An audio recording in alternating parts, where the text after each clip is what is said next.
오늘도 썰튜브를 찾아주셔서 감사합니다. 여러분의 구독과 좋아요는 영상 제작에 큰 힘이 됩니다. 구독과 좋아요 부탁드려요. 사연 시작해 볼게요. 안녕하세요. 저는 성수동에 살고 있는 30대 여성입니다. 결혼 2년 차였던 그 봄날, 저는 시어머니의 가게에서 아침부터 저녁까지 일하고 있었어요. 또 이렇게 늦게 오는 거야? 장사하는 집 며느리가 이래서 되겠어? 출근하자마자 들리는 시어머니의 꾸중에 저는 그저 고개를 숙인 채 앞치마를 둘렀어요. 시계는 8시 정각을 가리키고 있었는데도 시어머니 눈에는 늦은 거였죠. 늘 그랬어요.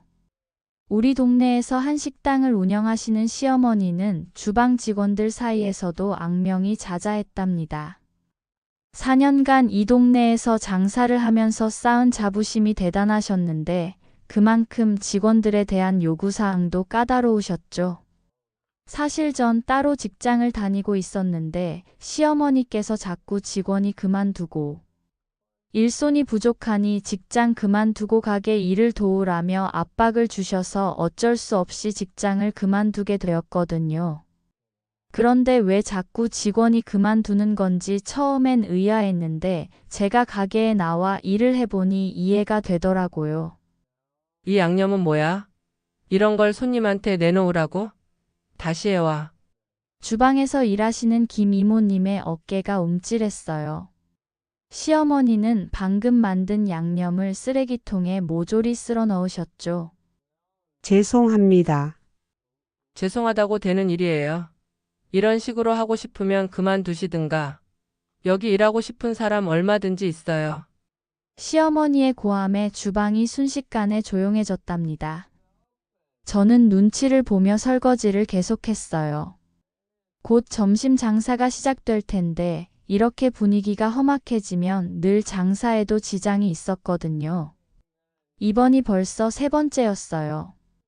지난달에는 박 이모님이, 그 전에는 최 이모님이 그만두셨죠. 시어머니의 성격 때문에 주방 아주머니들이 하나둘 그만두는 건 이제 일상이 되어버렸답니다. 얘 잠깐 나 좀 보자. 설거지를 마무리하려는 찰나 시어머니가 저를 사무실로 부르셨어요. 가슴이 덜컥 내려앉았죠. 늘 그랬어요. 시어머니가 사무실로 부르실 때면 좋은 일보다는 꾸중이 더 많았으니까요. 너희 엄마 아직도 파출부 일 하시지? 예상치 못한 질문에 놀라 고개를 들었어요. 평소 친정 이야기만 나와도 얼굴을 찌푸리시던 분이었는데 말이에요. 네, 어디서 일하시는데? 강남 쪽에서요. 한 집만 20년째 다니시는. 아, 그래? 그래도 일은 꾸준히 하시나 보네.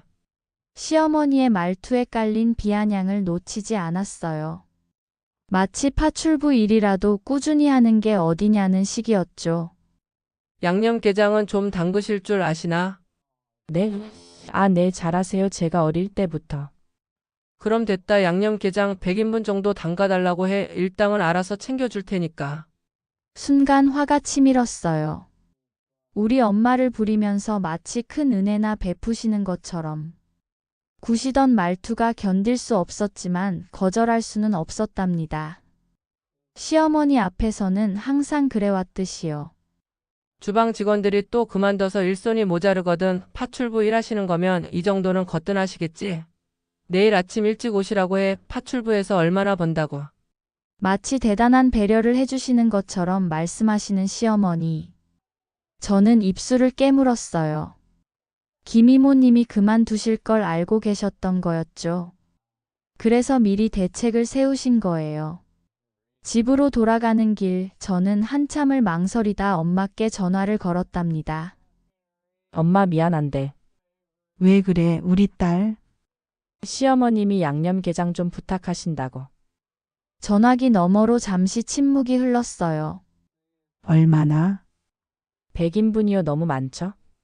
안 그래도 엄마 힘드실 텐데 제가 거절할게요. 아니라 해줄게. 네? 정말요? 응, 우리 딸이 해달라는데 해줘야지, 그럼. 네, 고마워요, 엄마. 알았어, 내일 아침 일찍 갈게. 엄마의 목소리는 묘하게 단단했어요.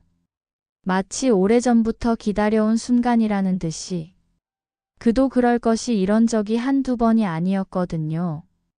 그날 밤 저는 쉽게 잠들 수 없었어요. 파출부라고 늘 무시하던 우리 엄마에게 양념게장을 부탁하는 시어머니.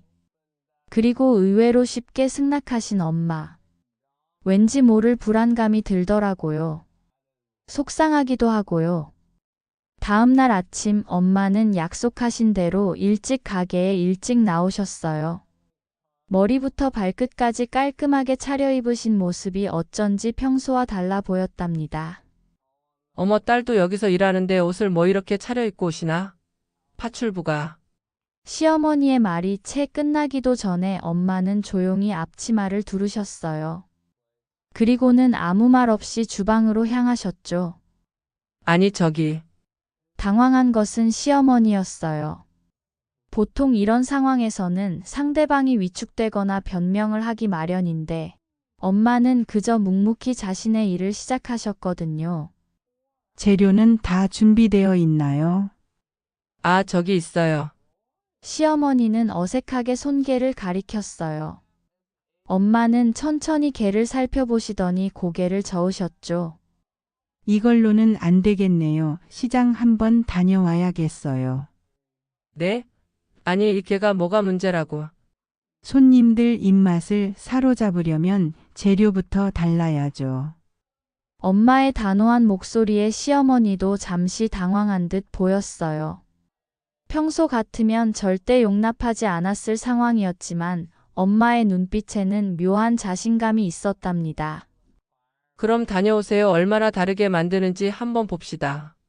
시어머니는 어정쩡하게 물러서셨어요. 저는 놀란 눈으로 그 광경을 지켜봤죠. 시어머니가 누군가에게 물러선 모습을 본 건 처음이었으니까요. 엄마가 시장에서 돌아오신 건 1시간 후였어요. 손수 고른 게와 갖은 양념들을 들고 오셨죠. 이제 시작해 볼까요? 그때부터였어요. 엄마는 한치의 망설임도 없이 게를 손질하고 양념을 버무리고 하나하나 정성스레 맛을 들이는 모습은 정말 전문 요리사 같았어요. 시어머니도 그것을 느끼셨는지 놀란 눈으로 지켜보고 계셨어요. 양념게장이 완성되자 주방에 있던 모든 사람이 감탄을 금치 못했답니다. 고급스러운 붉은 빛과 은은한 윤기, 그리고 절묘한 양념의 조화는 그동안 보지 못한 수준이었어요. 한번 드셔보세요. 엄마는 시어머니께 게장 한 점을 권하셨어요. 시어머니는 잠시 망설이다가 조심스레 맛을 보셨죠. 뭐 먹을 만하네요. 말과 다르게 표정에서는 맛을 인정한다는 게 느껴지더라고요. 그날부터 식당의 분위기가 달라지기 시작했어요.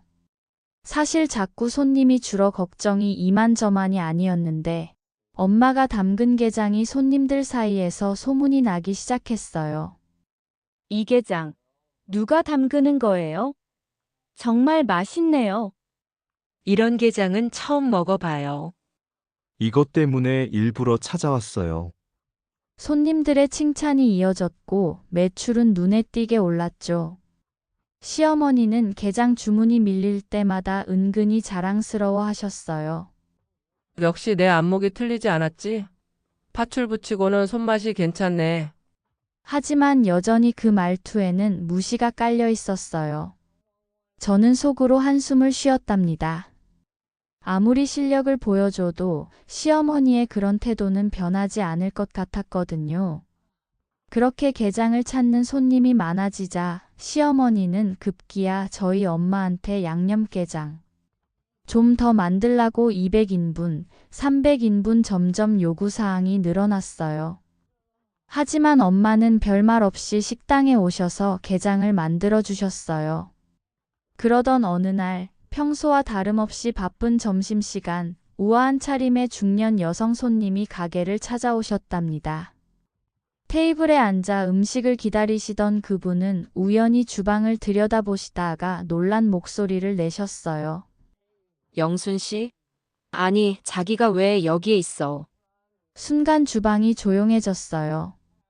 엄마는 게장을 손질하다 말고 그 자리에 굳어버리셨죠. 아이고 사모님. 엄마가 깜짝 놀라 사모님께 다가가더라고요. 그 손님은 엄마가 20년째 파출부로 일하고 계신 명문가의 사모님이었어요. 오래 일하셔서 그런지 사이가 돈독해 보이셨어요. 여기서 일하시는 줄은 몰랐네. 우리 집 일 잘해줘서 고마운데 자기가 왜 이런 곳에서 고생을 해? 내가 챙겨준다고 챙겨준 건데 더 신경 써야겠네. 아니에요 사모님. 죄송해요. 제가 사정이 있어서요. 시어머니의 얼굴이 순간 굳어졌어요. 손님들이 보는 앞에서 자신의 가게 주방 일손이 다른 집 파출부라는 게 드러난 것이 불편한 듯 했어요. 저기요, 지금 장사 중이에요. 이런 얘기는 나중에 따로 하시죠. 시어머니가 끼어들려 했지만 사모님은 전혀 개의치 않는 듯 했어요. 일부러 들으라는 듯이 이야기하셨어요. 영순 씨가 여기서 일하시는 걸 보니 이 식당 음식은 틀림없겠네요. 저희 집에서도 영순 씨 음식 솜씨는 정말 탁월하시거든요. 양념게장 담그시는 건 명인급이시죠. 20년이면 영순 씨가 우리 애들 다 키워내신 거네요. 아이고 사모님 과찬이세요. 엄마는 겸손하게 고개를 숙이셨지만 사모님의 말씀에 주방의 분위기가 미묘하게 달라졌어요. 20년간 한 집만 다녔다는 것도 그 집이 대단한 부자라는 것도 놀라웠지만 무엇보다 사모님이 우리 엄마를 대하는 태도가 심상치 않았답니다.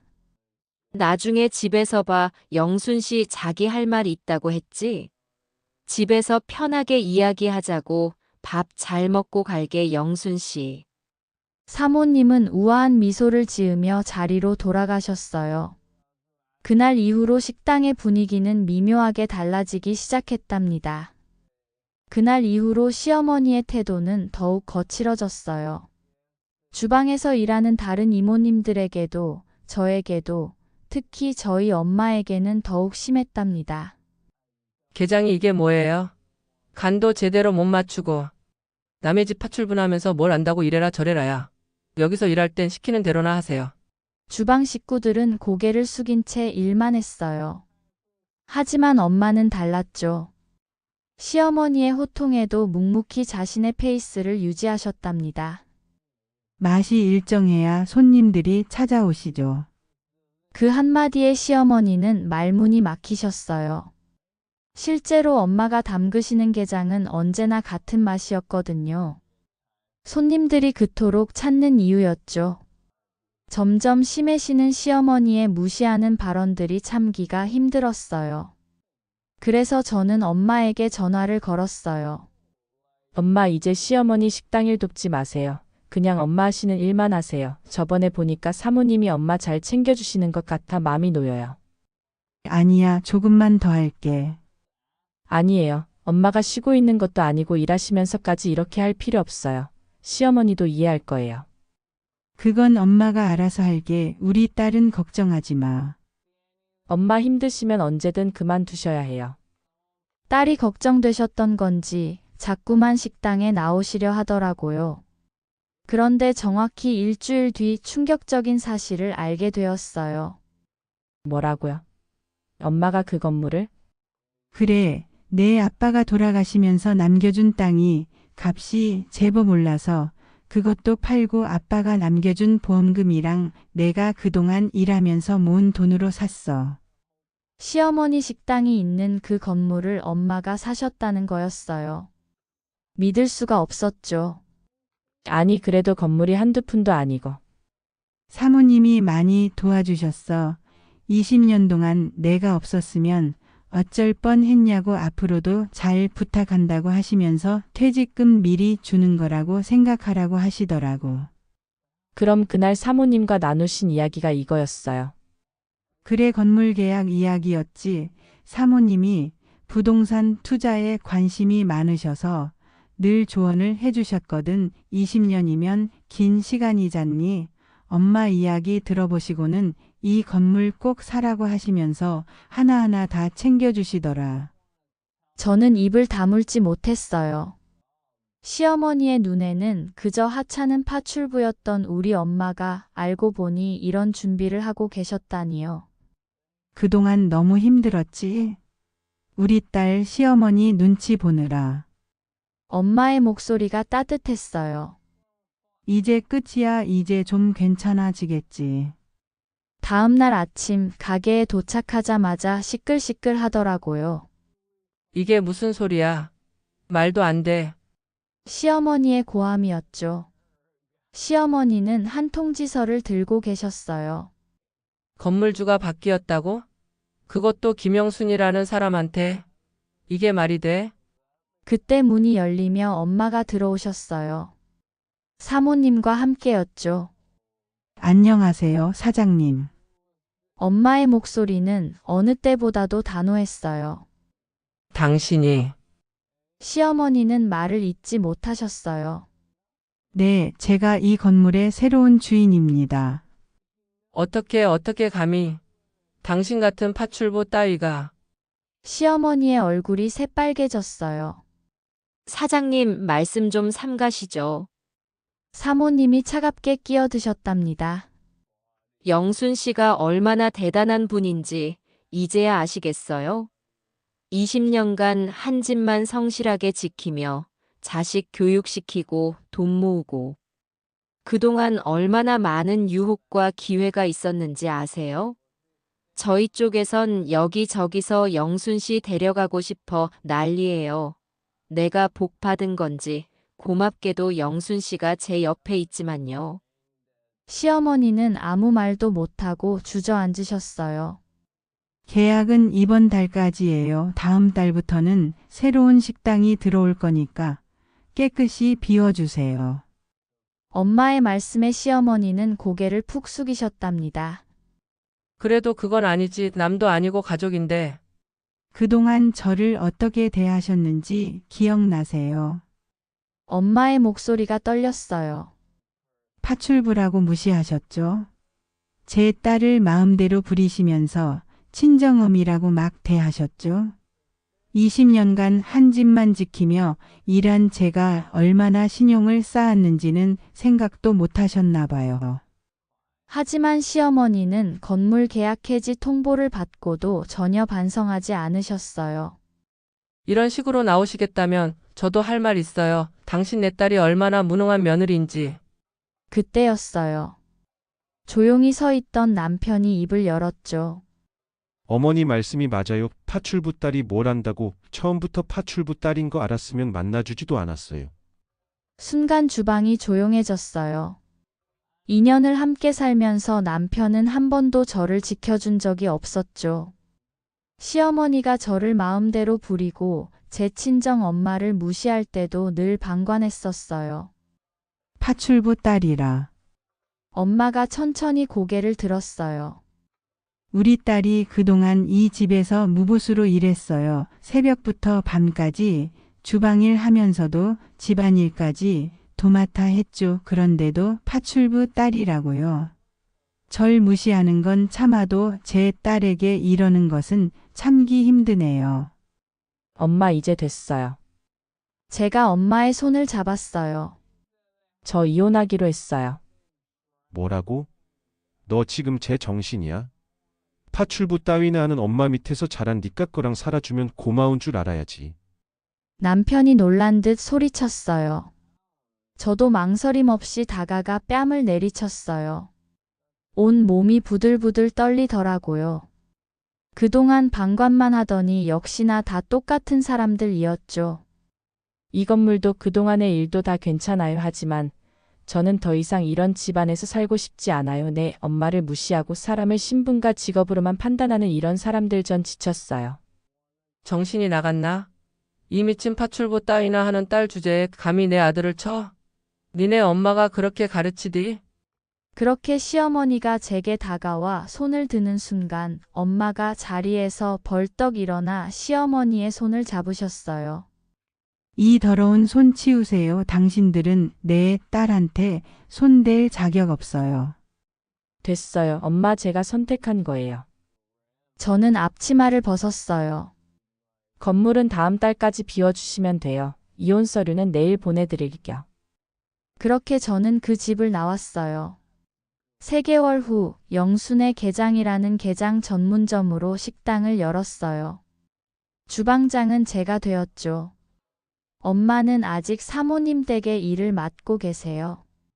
대신 시간 나실 때마다 저와 가끔 특별 메뉴를 개발하시죠. 가끔 사모님도 게장을 먹으러 오세요. 여전히 엄마를 존중해 주시고 챙겨주시는 모습에 감사하고 있어요. 그리고 무엇보다 처음으로 제 삶을 제가 선택했다는 게 기뻤어요. 시어머니의 갑질도 남편의 무시도 없는 새로운 삶이 시작된 거죠. 이제 저희 가게에는 전국 각지에서 손님들이 찾아오세요. 특히 저희 게장은 예약이 없으면 맛보기 힘들 정도로 유명해졌답니다. 그리고 무엇보다 이제는 누구 눈치도 보지 않고 당당하게 살 수 있다는 게 가장 큰 행복이에요. 시어머니와 전 남편은 동네에 소문이 나서 결국 지방으로 이사 갔다고 하더라고요. 지금도 가끔 시어머니와 전 남편 이야기가 들려올 때면 제가 했던 선택이 옳았다는 걸 다시 한번 깨닫게 된답니다. 제 이야기는 여기까지예요. 끝까지 들어주셔서 감사합니다. 오늘의 사연 재밌게 보셨다면 구독과 좋아요 부탁드려요. 감사합니다.